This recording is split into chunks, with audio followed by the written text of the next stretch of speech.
Качественный пол из шлифованного бетона. Для получения желаемого результата после шлифовки бетонного основания при устройстве стяжки следует придерживаться некоторых рекомендаций.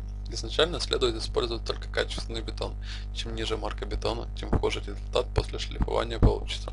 В зависимости от назначения покрытия можно использовать марки бетона от М150 до М300. Бетон из этих категорий достаточно прочен, чтобы быть долговечным и податливым настолько, сколько нужно для качественной шлифовки. Чтобы получить интересный пол из шлифованного бетона, в качестве наполнителя можно использовать мелкий щебень или мраморную крошку. После выравнивания и шлифования поверхности ее можно будет покрыть бесцветной пропиткой, а на поверхности будут видны частички наполнителя. Такой пол будет иметь достаточно оригинальный и роскошный внешний вид. Наполнитель должен быть известняковым, иначе шлифовальная машина не сможет его обработать, а просто будет вырывать камни и надламывать шлифовальные круги. Пол из шлифованного бетона будет максимально долговечным и качественным, если процесс шлифовки будет выполнен в два этапа. Первый – через 5 дней после сливки бетона и второй – через 30 дней.